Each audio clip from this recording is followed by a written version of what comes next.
시편 123편.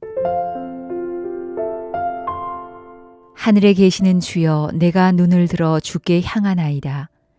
상전의 손을 바라보는 종들의 눈같이, 여주인의 손을 바라보는 여종의 눈같이 우리의 눈이 여호와 우리 하나님을 바라보며 우리에게 은혜 베풀어 주시기를 기다리나이다.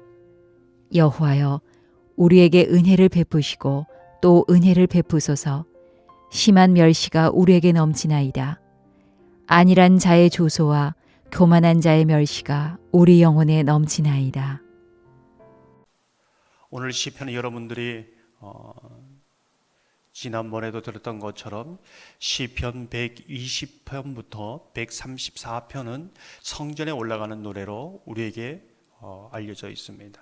성전에 올라가면서 하나님을 묵상하며 불렀던 노래이지요.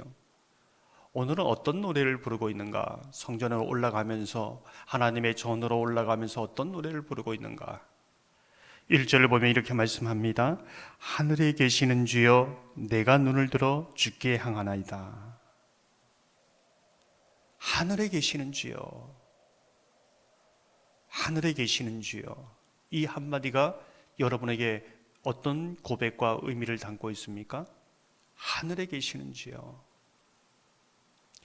역대상 29장 11절을 보면 하늘에 계시는 주여, 이 고백의 의미를 잘 담고 있습니다. 제가 현대인의 성경으로 읽어보겠습니다. 능력과 영광과 승리와 위엄은 다 주께 속하였으며 하늘과 땅에 있는 모든 것이 다 주의 것입니다. 여호와여, 만물을 다스리는 주권이 주께 있습니다. 우리 하나님은 어떤 분인가? 하늘에 계신 분이다. 온 세상 만물을 다스리며 왕으로서, 주인으로서, 모든 것의 결정자로서 모든 능력과 영광, 승리, 위엄의 하나님께만 있다라는 것이죠. 이 모든 것이 하나님께로부터 나오고 하나님의 결정에 의해서 나오고 하나님만이 가질 수 있고 또 하나님만이 거두어 가실 수 있다라는 뜻입니다. 이게 하늘에 계시는 주여, 이 한마디에 담겨 있는 것이지요. 근데 사람은 하늘에 계신 주여, 이 고백 한마디에 조금 이 하늘에 있는, 하늘에서 땅으로 끌어내리려는 그런 생각을 가지고 있다, 이렇게 볼 수 있습니다. 주일 설교 때 시간상 언급되지 않은 부분이 있습니다. 어떤 부분이냐면 벳세메스 사람들이 언약궤가 그곳에 도착했을 때에 굉장히 큰 잔치를 벌립니다. 기쁨의 잔치지요. 근데 우리에게 좀 충격을 주는 사건이 발생합니다. 어떤 사건일까요? 벳세메스 사람들이 언약궤 안을 들여다보다가 5만 70명이 그 자리에서 죽습니다. 기쁨의 그 잔치, 언약궤가 돌아오는 그 기쁨의 감격이 통곡으로 바뀌어버린 겁니다. 사무엘상 6장 11, 19절을 보면 이렇게 말씀합니다. 벳세메스 사람들이 여호와의 궤를 들여다 본 까닭에 그들을 치사 5만 70명을 죽이신지라. 여호와께서 백성을 쳐서 크게 살육하셨으므로 백성이 슬피 울었더라. 여러 가지 이제 번역본에 보면 5만이라는 것은 그 지역의 인구로 보았을 때 몇 천도 안 되는 그러한 사람들이었기 때문에 5만 70명이 아니라 70명이 어떻게 정확하지 않은가, 이제 이렇게 해석합니다.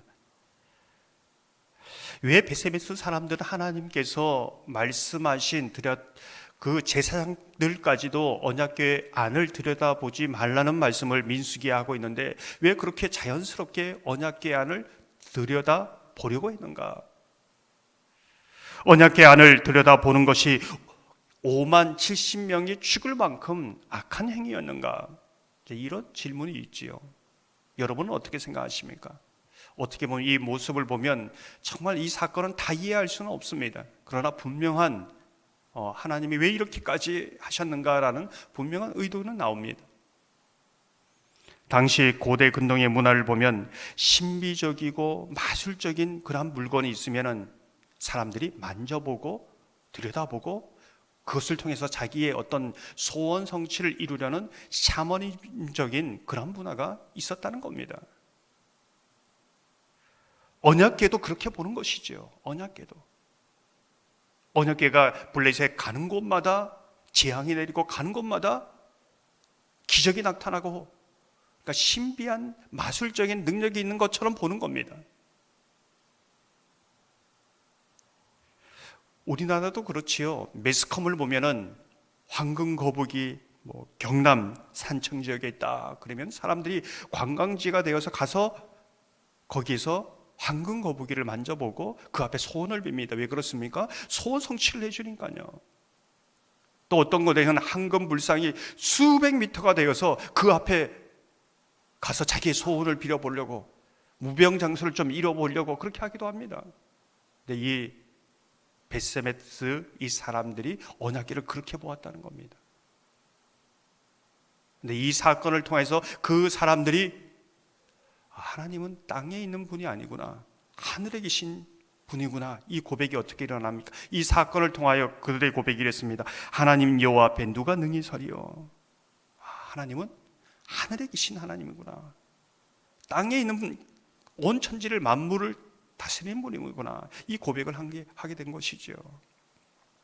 우리도 하나님 앞에 나올 때에 그냥 여러 종교 가운데 하나, 여러 우상 가운데 하나가 아니라 하늘에 계신 하나님, 홀로 유일하신 천지를 창조하신 하나님, 모든 결정을 가진 하나님, 하나님 외에 어떤 피조물이 없다는 이 고백을 가지고 그 하나님이 우리의 아버지가 되시고 예수 그리스도 독생자를 보내줬다는 그 은혜의 고백을 가지고 기도해야 된다는 것이죠. 그냥 신비적인 마술적인 내 소원을 성취해 주는 그런 부분이 아니라는 것을 보여주고 있습니다. 오늘 시인의 고백을 보면 하늘에 계신 주여, 이 고백을 가지고 또 어떤 그 기도를 드리고 있는가? 2절을 보면 이렇게 말씀합니다. 상전의 손을 바라보는 종들의 눈같이, 여주인의 손을 바라보는 여종의 눈같이 우리 눈이 여호와 우리 하나님을 바라보며 우리에게 은혜 베풀어 주시기를 기다리나이다. 상전의 손을 바라보는 종들의 눈, 여주인의 손을 바라보는 여종의 눈, 이렇게 비유하지요. 당시 종이라는 것은 주인의 명령에 따라 움직이는 사람입니다. 살고 죽는 것이 주인에게 있습니다. 모든 생명과 모든 것이 결정권이 주인에게 있습니다. 종도 그것을 압니다. 그래서 항상 주인이 무슨 얘기를 하는가 이제 귀 기울여 듣는 것이지요. 어떻게 보면은 그때 하나님과 우리의 관계는 그렇지 않지만 종은 자기 의견이 없습니다. 하나님이 어떤 부분을 이야기하시는가, 그 부분만을 중요하게 여깁니다. 종은 주인으로부터 모든 필요를 공급받기도 하고 또 주인은 종의 모든 그 부분을 책임지기도 합니다. 특히 우리가 주목해 보는 것은 여주인의 손을 바라보는 여종이라고 말합니다. 남자 주인이라고 이렇게 표현해도 되는데 여주인의 손을 바라보는 여종, 그것은 무엇일까요?